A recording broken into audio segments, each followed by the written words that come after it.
بسم اللہ الرحمن الرحیم۔ السلام علیکم۔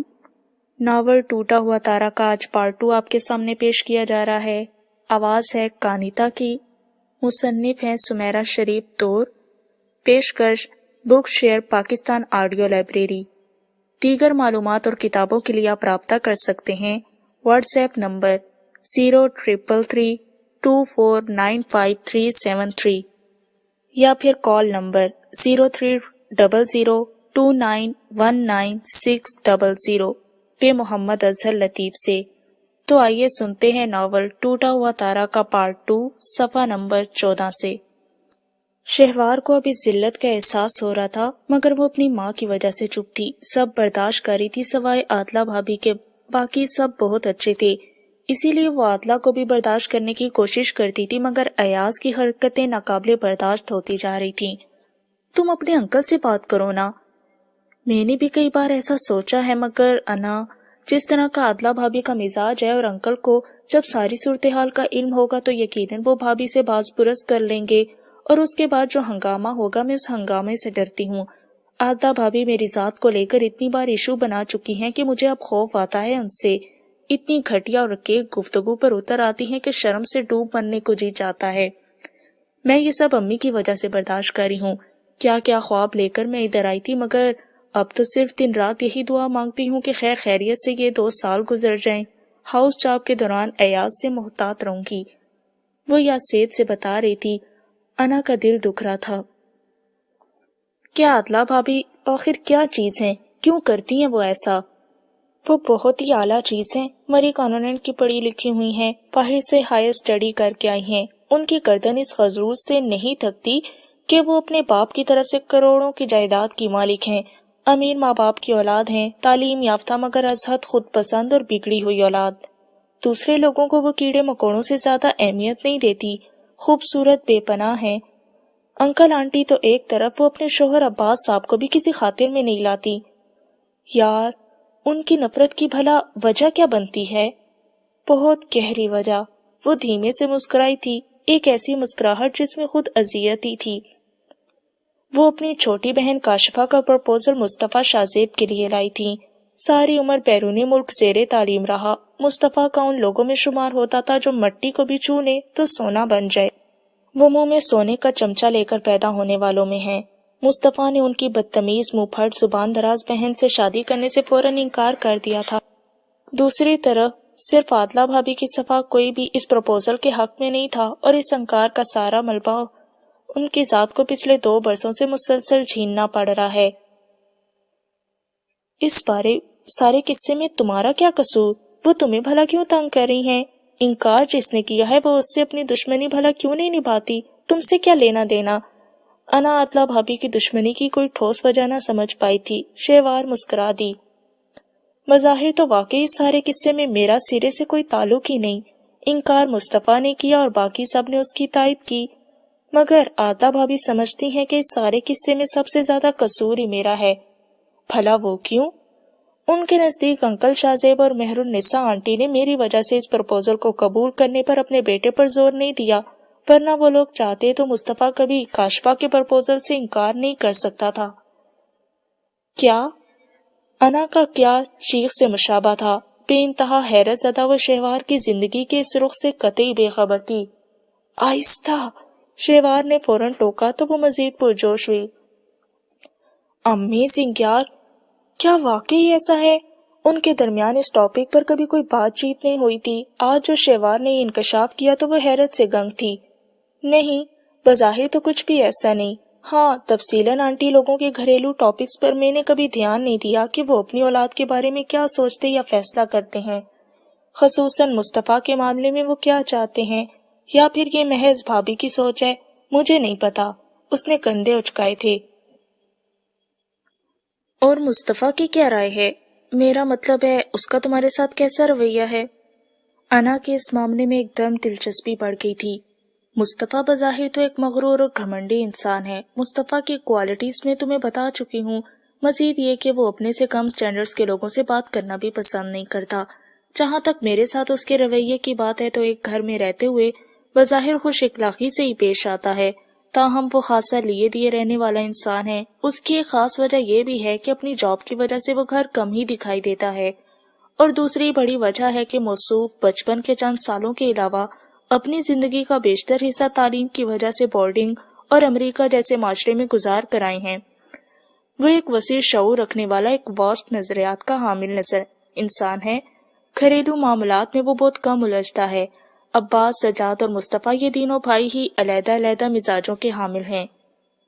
اس نے مسکرا کر کچھ توقف کیا، پھر انا کی دلچسپی دیکھ کر مسکرا دی۔ عباس بھائی کی بیوی ان پر حاوی ہیں، وہ ہر وقت بیوی کا موڈ دیکھ کر چلتے ہیں، تاہم ایک خوش مزاج اور سلجھے ہوئے انسان ہیں۔ سجاد بھائی بھی کافی ہنسمکھ طبیعت کے ہیں۔ ان کی بیوی لائبہ بھابی، وہ خاصی سمجھدار خاتون ہیں، پھوپھی ذات ہیں، خاندان کو جوڑے رکھنے والی اور گھر کو گھر بنانے والی۔ رہ گیا مصطفیٰ، تو اس کے بارے میں تم نے اندازہ لگا لیا ہوگا۔ تفصیلات بتاتے اس نے کلائی پر بندی رسٹ واچ کو دیکھا۔ خاصا وقت ہو چکا تھا، یقیناً ڈرائیور اسے لینے آ چکا تھا۔ اس نے اپنی چیزیں ترتیب دیں۔ انا نے شہوار کے چہرے کو بغور دیکھا۔ اسے مصطفیٰ کا ذکر کرتے دیکھ کر بھی اس کے چہرے پر کوئی خاص تاثر نظر نہیں آیا تھا۔ ہاں، ایک سنجیدہ سا تاثر ضرور تھا جو ہمیشہ سے اس کی شخصیت کا خاصہ رہا تھا۔ اور اس سارے سلسلے میں تمہاری مصطفیٰ کے بارے میں کیا رائے ہے؟ انا نے دل میں کلبلاتا سوال لبوں پر لانے میں قطعی تاخیر نہیں کی تھی۔ شہوار نے ایک گہری سانس لی، اس لیے وہ انا سے کچھ بھی کہنے سے پرہیز کرتی تھی۔ اب تک مصطفیٰ شاہ زیب علی کے بارے میں جو بھی بیان کر چکی ہوں، وہ میری اس کے بارے میں رائے ہی تو ہے۔ اس نے پھر سنجیدگی سے جواب دیا تھا، پھر مزید کہنے لگی، اس کے علاوہ کوئی خاص رائے نہیں ہے۔ دیکھو انا، آبدہ بھابی کی اپنی ایک سوچ ہے جس پر وہ کاربند ہیں۔ انکل آنٹی ماں سوائے عادلہ بھابی کے سبھی مجھے گھر کے ایک فرد کی حیثیت دیتے ہیں، مجھے اجنبیت کا قطعی احساس نہیں ہونے دیتے، اور یہی حیثیت اس گھر میں میری امی کی بھی ہے۔ گاؤں میں پوری حویلی امی کے کنٹرول میں دے دی گئی ہے۔ مصطفیٰ کے دادا جان حویلی میں ہی مقیم ہیں۔ میری امی حویلی میں سیاہ و سفید کا مکمل اختیار رکھتی ہیں۔ مصطفیٰ کے سب چچا تایا وغیرہ بیرون ملک دوسرے شہروں میں رہتے ہیں۔ باقی سب کو جائیداد میں سے اپنا اپنا مخصوص حصہ مل چکا ہے۔ رہ گئی حویلی تو نئے دور کا مزاج رکھنے والے لوگ ہیں۔ یہ سب ان کے لیے حویلی ان کے بزرگوں کی روایات کی ایک نشانی ہے جو امی کی نگرانی میں ویس کر سب بری ذمہ ہو چکے ہیں۔ شہوار نے ایک دفعہ پھر گھڑی دیکھی تو انا نے فوراً وہ سوال کر ڈالا جو پچھلے کچھ عرصے سے اس کے دل و دماغ میں تھا،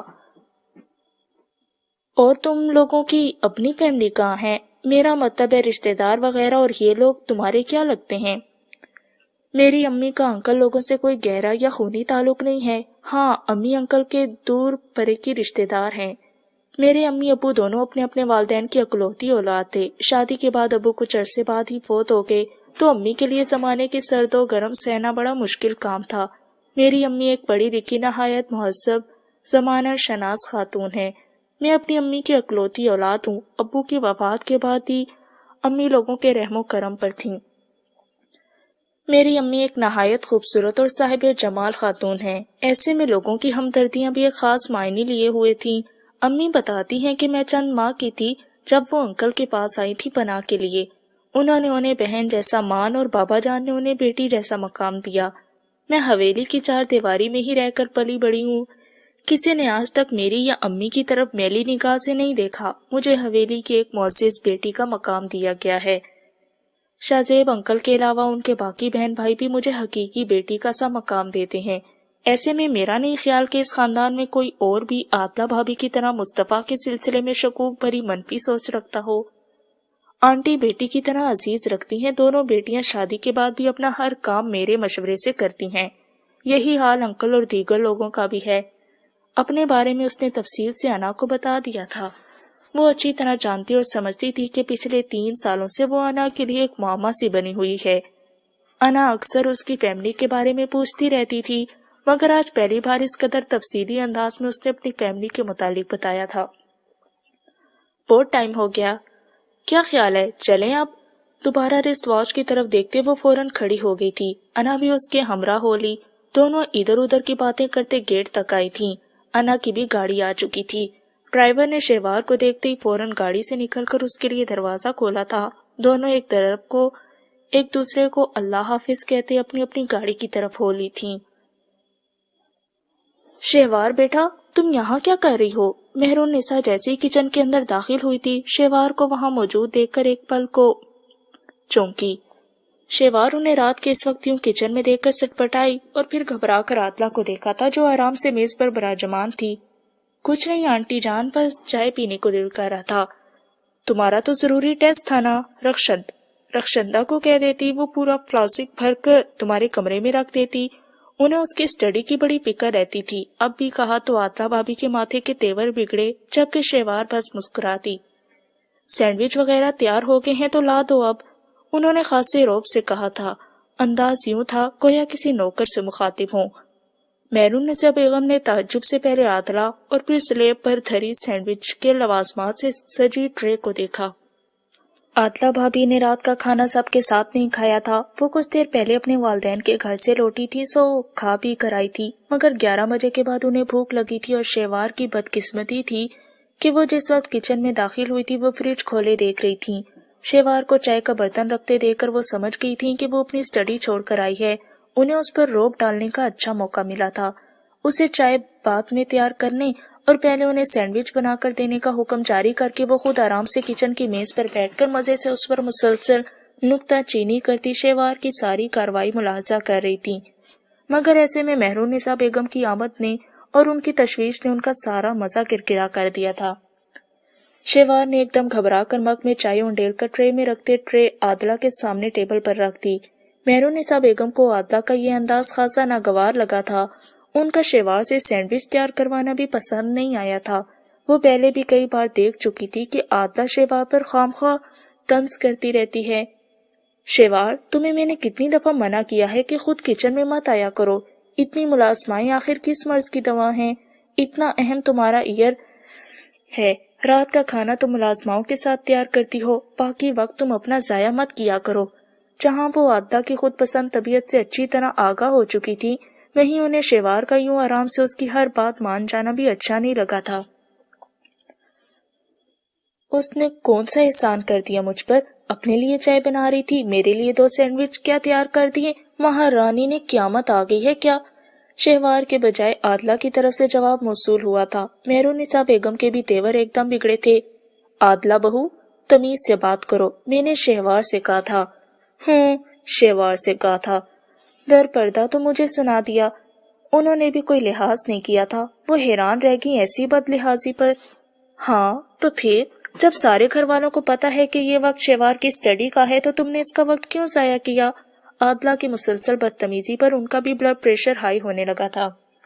آنٹی جی کچھ نہیں ہوتا، میں اپنے لیے چائے تیار کر رہی تھی نا۔ دونوں کے بگڑے تیور دیکھ کر شہوار نے فوراً سہم کر کہا تو انہوں نے اسے گھورا۔ تم اپنے کمرے میں جاؤ۔ انہوں نے عاطلہ کا سارا غصہ اس پر اتارا تو اس نے فوراً چائے کا مگ تھامے باہر کی طرف قدم بڑھائے تھے۔ وہ نہیں چاہتی تھی کہ اس کی وجہ سے بھابی اور آنٹی کے درمیان کشیدگی کی فضا قائم ہو۔ ہمارا گھرانہ عزت دار گھرانہ ہے، ہمارے ہاں ایسی حرکتیں قطعی بری سمجھی جاتی ہیں۔ امید کرتی ہوں کہ تم میری بات سمجھ گئی ہوگی اور آئندہ اپنی دشمنی شہوار سے نبھانے کی بجائے اپنے اندر ہی رکھو گی۔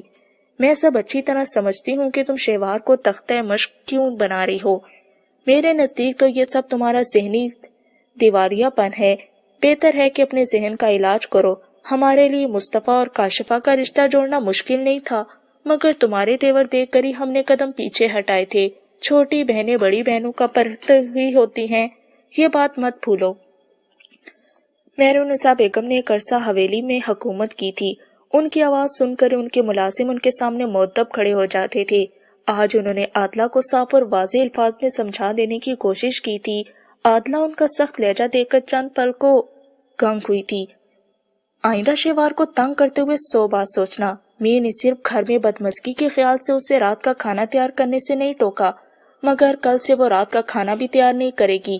وہ ہمارے گھر کی بیٹی ہے اور تم اور لائبہ بہویں، اس گھر کی ذمہ داری تم دونوں پر ہے۔ آئندہ میں کوئی شکایت نہ سنوں۔ اپنے اسی سخت لب و لہجے میں کہہ کر وہ عاطلہ پر ایک اچٹتی نگاہ ڈال کر واپس مڑ گئیں، اور عاطلہ وہ چند پل تو حیرت زدہ ہی رہی کہ اس کی ہر بدتمیزی کو برداشت کرنے والی اس کی ساس کا لہجہ اس قدر سخت بھی ہو سکتا ہے۔ اس نے تنفر سے سر جھٹکا۔ شہوار۔ اس کی نفرت ایک دم بڑھی۔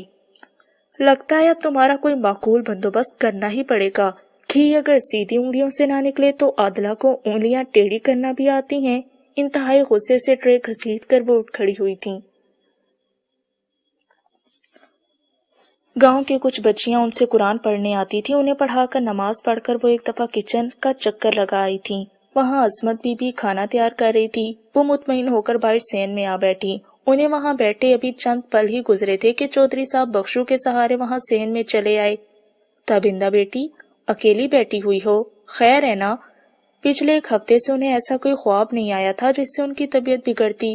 آج کل ان کی طبیعت نہ صرف ٹھیک ٹھاک تھی بلکہ یادداشت بھی درست کام کر رہی تھی۔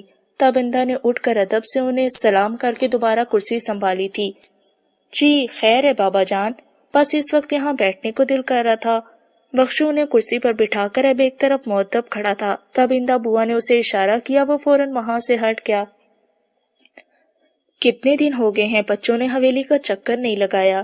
وسیع و عریض صحن کو دیکھتے انہوں نے بڑی سی چادر میں لپٹے تابندہ کے وجود کو دیکھا اور پھر شفقت سے مسکرا دیے۔ فون تو سبھی روزانہ ہی کرتے ہیں، ہر ایک کی اپنی اپنی مصروفیات ہیں، ایسے میں کم ہی چکر لگتا ہے۔ شیوار بیٹا کب آ رہی ہے؟ تابندہ کی طرح وہ بھی شیوار کے وجود سے مانوس تھے، ایک قلبی لگاؤ سا تھا۔ تابندہ کے چہرے پر شیوار کے ذکر سے ایک روشنی سی بکھر۔ 4th ایئر چل رہا ہے اس کا میڈیکل کا، آپ جانتے ہی ہیں کہ کتنی مشکل پڑھائی ہے اس کی۔ اللہ ساتھ خیریت کے یہ سال بھی گزار دے۔ کل فون کیا تھا میں نے، کہہ رہی تھی کہ اس کا بھی آنے کو دل چاہ رہا ہے مگر وہاں کوئی فارغ نہیں ہوتا۔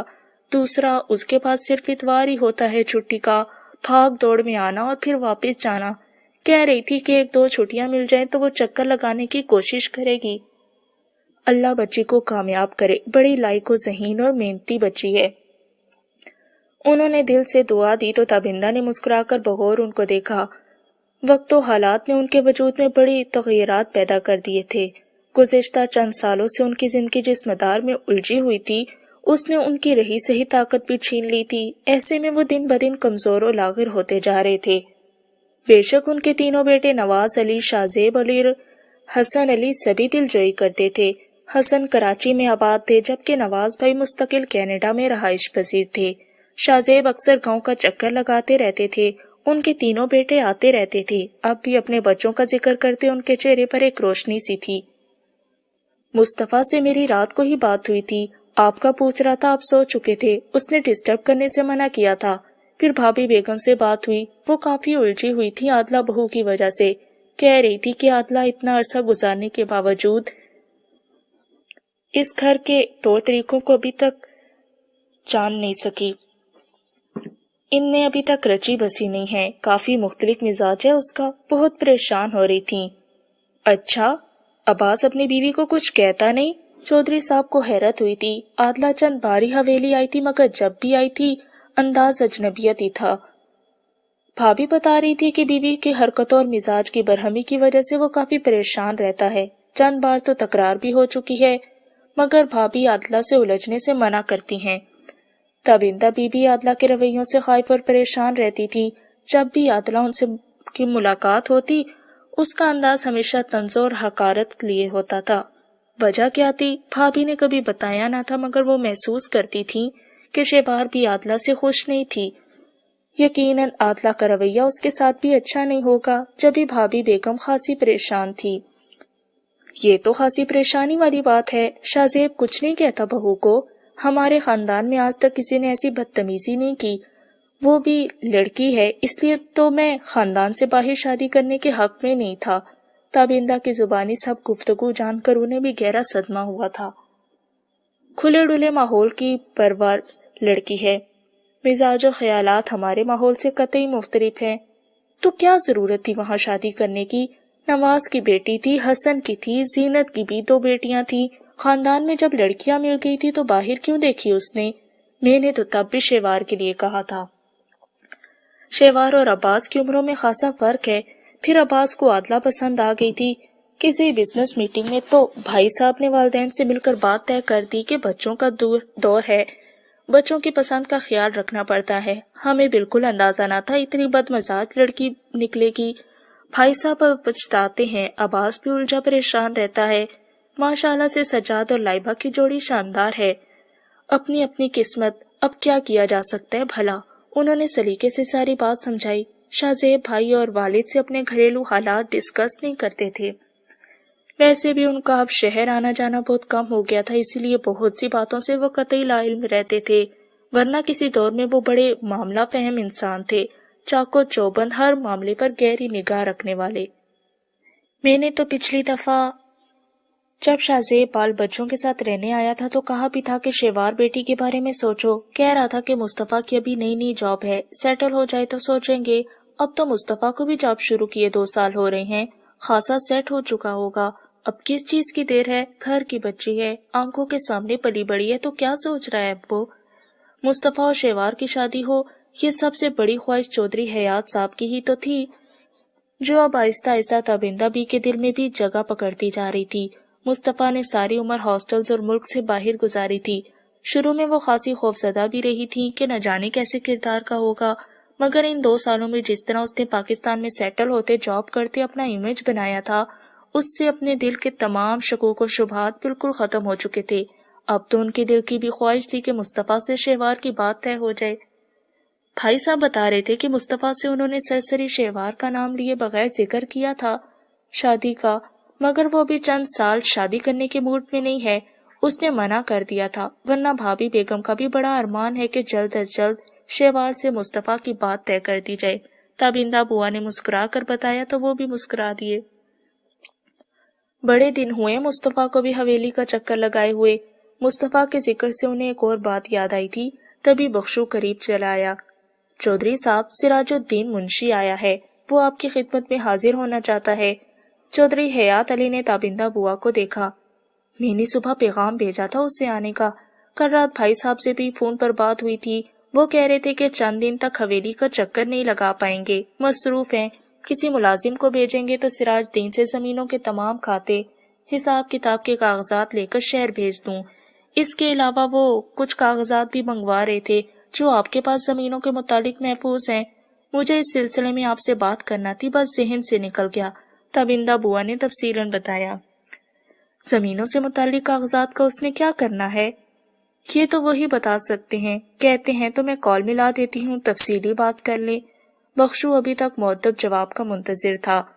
ہاں، رات کو بات کروں گا، تم سراج دین کو بھیجو، میں نے بھی اس سے زمینوں سے متعلق کچھ بات کرنی ہے۔ بخشو چلا گیا تھا۔ تابندہ بوا اٹھ کر حویلی کے اندر چلی گئی تھی، انہیں سراج دین اور چودھری صاحب کے درمیان اپنی موجودگی بے معنی سی لگی۔ نیم حکیم خطرہ جان۔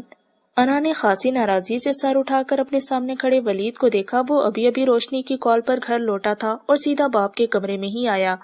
ارے خبردار، میری بیٹی کو کچھ تھا تو بہت اچھا چیک کرتی ہے، یہ تو بہت اچھی ڈاکٹر ہوگی یہ مستقبل کی۔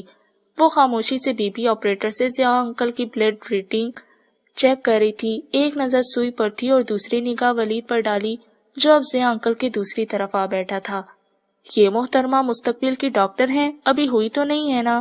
اس لیے ان سے ٹریٹمنٹ کروانے کا مطلب خطرہ جان ہی ہے۔ انا خاموشی سے ولید کا تن چھیل جائے ناممکن سی بات تھی، مگر وہ تب بھی خاموش رہی۔ مامو جان، بہت ہائی ہے آپ کا بلڈ پریشر، سچ سچ بتائیں آج کیا کھایا تھا؟ کانوں سے آلہ ہٹا کر اس نے سنجیدگی سے ماموں سے پوچھا تو وہ ذرا سا گھبرائے تھے۔ اس بڑھاپے میں ہم نے کیا کھانا ہے بچے، یہ عمر ہی آنکھ مچولی کھیلنے والی ہے، ادھر بلڈ پریشر ہائی، ادھر لو، ادھر اٹھے ادھر بیٹھے، سب چلتا ہے، پریشان نہیں ہوتے۔ انہوں نے زندہ دلی کا مظاہرہ کرتے ہوئے اس کا دھیان ہٹانا چاہا تھا، مگر اس نے برہمی سے روشنی کو دیکھا، وہ بھی گھبرا گئی۔ سچی میں نے جان بوجھ کر انہیں کچھ نہیں کھلایا، وہ تو انہوں نے سغرا ہی سے کچھ بنوا کر کھایا ہے، پھپھو گھر پر نہ تھی، میں سو گئی تھی اس لیے مجھے پتا نہیں چلا۔ اب کیا انا نے شکایتی انداز میں اپنے ماموں کو دیکھا تو وہ ہنس دیے، جبکہ ولید بھی روشنی کے منہ سے کھانے کا سن کر سنجیدہ ہوا تھا۔ کیا واقعی بری بات ہے بابا جان، آپ بچے ہیں یا نہ سمجھ تو نہیں ہے نا کہ آپ کو سمجھانا پڑے کہ آپ کے لیے کیا چیز نقصان دہ اور کیا فائدے مند ہے؟ اف، تم تینوں نے تو بات کا ایشو بنا لیا ہے، ذرا سی بات ہی بڑھا دی فقط زیب داستان کے لیے۔ میں بھی انسان ہوں، روکے پی کے کھانے کھا کھا کر میرا بھی دل بھر جاتا ہے، اور یہ ڈکٹیٹر کی نانی اپنی ڈاکٹری جھاڑنے کو تیار رہتی ہے، کچھ نہیں ہوا مجھے، ان کا وہی لاپرواہ انداز تھا۔ تینوں نے ایک دوسرے کو دیکھا اور آخر میں ولید ضیاء نے باپ کو گھورا۔ بہت خوب، میرا خیال تھا کہ ان 2 سالوں میں خاصے سنبھل گئے ہوں گے، مگر اور تم نیم حکیم، تم انہیں منع نہیں کرتی؟ اپنی ڈاکٹری جھاڑنے کے ساتھ ساتھ ان کے گوشے گزار بد احتیاطوں کے کچھ نقصانات بھی کر دو تو بہتر ہوگا۔ ولید نے انا کو بھی درمیان میں گھسیٹا۔ انا نے بھی جواباً گھورا۔ اس سے پہلے کہ لب کشائی کرتی ولید کی توپوں کا رخ روشنی کی طرف ہو گیا۔ اور تم کہاں تھی؟ روشنی نے گھبرا کر پھر باپ کے مطمئن اور بھائی کے تنزیہ چہرے کو دیکھا۔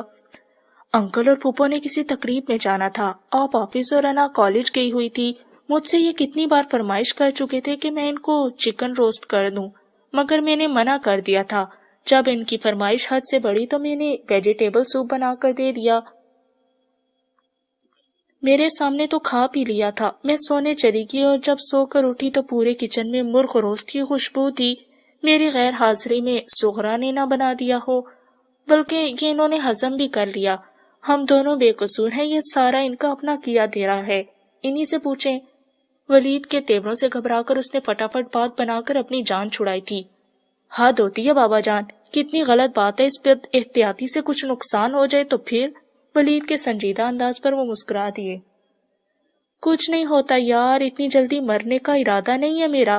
تمہاری اور روشنی کی شادی کر کے تمہارے پوتے پڑپوتوں کی شادیاں کروا کر ہی میں مروں گا۔ بے فکری کا بھرپور انداز تھا جس پر سب سے پہلے انا کو ہی ہنسی آئی، اور انا کو ہنستے دیکھ کر ولید بھی ہنس دیا۔ بی پی کنٹرول کرنے کے لیے جو ڈاکٹر نے میڈیسن تجویز کی ہوئی ہے وہ برائے مہربانی ان کو دے دیں، اس سے پہلے کہ مسئلہ اور بڑھ جائے۔ انا نے مسکراتے ہوئے سائڈ دراز سے میڈیسن کا شاپر نکالا۔ یہ لاسٹ وارننگ ہے، آئندہ ایسی بد احتیاطی کی نہ تو بہت برا ہوگا، اور آج دیکھیے گا، آج ذرا ماما آ جائیں، ان کو آپ کی ساری کارگزاری سناتی ہوں، پھر لپٹے گا ان سے اکیلے ہی۔ پانی کے ساتھ ان کو میڈیسن دیتے اس نے بھرپور دھمکیوں سے بھی نوازا تھا۔ ارے نہیں، ایسا ظلم مت کرنا، وہ ہٹلر کی جانشین، وہ تو قلعہ کما کر دے گی میرا، بڑی سخت ہے وہ یار۔ یعنی اس کو بتانے کا مطلب ہے اگلا سارا مہینہ سڑی بسی سبزیوں پر گزارا کرنا پڑے گا۔ اتنا بڑا ظلم۔ ان کی اداکاری شروع ہو چکی تھی، وہ ایسے ہی زندہ دل بچوں میں بچے اور بڑوں میں بڑے۔ ولید کے چہرے پر بھی مسکراہٹ آئی تھی۔ آپ کا یہی علاج ہے، انا نے مزید دھمکایا تھا۔ یار تم ہی اس ٹارزن کو منع کرو، وہ تمہاری پھپھی تو سیرا قیمہ بنا دے گی۔ انہوں نے اب ملتجیانہ انداز میں بیٹے کو دیکھا، اس نے نفی میں سر ہلایا۔ بالکل درست کرے گی انا، میرا بھی یہی خیال ہے کہ پھپھو کو رپورٹ ضرور کرنی چاہیے۔ اچھی بات ہے، آپ کو اگلا مہینہ کیا پورا سال ہی انہیں سبزیوں پر گزارا کرنا پڑے تو سبق مل جائے گا کہ کیسے بد احتیاطی کی جاتی ہے۔ ہائے، باغباں نے آگ دی جب آشیانے کو میرے، جن پہ تکیا تھا وہی پتے ہوا دینے لگے۔ بڑا ہی دہائی دیتا انداز تھا، تینوں ہنس دیے۔ تھوڑی سی معافی شافی کی گنجائش ہوگی نا؟ انہوں نے آپ کے امید بھری نظروں سے روشنی کو دیکھا تھا۔ باپ کے معاملے میں بڑی نرم دل تھی، فوراً ان کے جذباتی بلیک میلنگ میں آ جاتی۔ ہرگز نہیں، ادھر سے بھی صفا چڑھ جواب ملا تھا۔ بڑے ہی بے حس بے مروت لوگ ہو تم، باپ کی دھمکیاں دیتے شرم نہیں آتی؟ بوڑھا بیمار باپ جس پر زندگی کے سارے لطف حرام ہیں، کبھی کبھار دل اچھا کھانے کو چاہ ہی جاتا ہے، مگر اولاد بھی ایسی جلاد صفت کے باپ کو آنکھیں دکھاتی ہے۔ اب کہ انہوں نے جذباتی بلیک میلنگ کی تھی، روشنی کے دل پر فوراً اثر ہوا تھا۔ آپ بھی تو ایسا نہ کیا کریں نا، آپ کے لیے ہی تو یہ سب احتیاطی تدابیر کرتے ہیں، ہم کوئی آپ کے دشمن ہیں؟ روشنی نرم لہجے میں باپ کو سمجھانے لگی تو ولید مسکراتا ہوا اٹھ کھڑا ہوا۔ چلو بھاگو روشنی، یہ ان کا معمول ہے، اب ان کی کسی بات پر دھیان نہیں دینا، اب یہ معاملہ ہائی کورٹ میں جا کر ہی رہے گا۔ چلو انا، تم بھی جا کر چینج کرو، آپ شام تک اب اپنے بستر سے نہیں ہلیں گے، شام کو میرے ساتھ چل کر ڈاکٹر کو چیک کروائیے گا، اب آپ کا دھیان میں خود رکھوں گا۔ دیکھتا ہوں کیسے بد احتیاطی کرتی ہیں آپ اب۔ ولید پر ان کے لہجے کا ذرا بھی اثر نہیں ہوا تھا۔ روشنی اور انا کو بھیج کر وہ خود بھی اپنے کمرے میں چلا آیا تھا۔ عصر کا وقت تھا، اپنے کمرے میں آ کر اس نے بھی پہلے چینج کیا اور پھر پھپھو والے حصے میں آ گیا۔ انا لاؤنج پہ بیٹھی کھانا کھا رہی تھی۔ آپ کھانا کھائیں گے؟ روشنی نے اسے دیکھا تو پوچھا۔ نہیں، آفس میں لنچ کر لیا تھا، تم ذرا اچھی سی چائے پلوا دو۔ روشنی سر ہلاتی کچن کی طرف چلی گئی۔ ناول ٹوٹا ہوا تارا کا پارٹ 2 صفحہ نمبر 22 پر اختتام پذیر ہوا۔ بقیہ حصہ آپ پارٹ 3 پر سماعت فرمائیں۔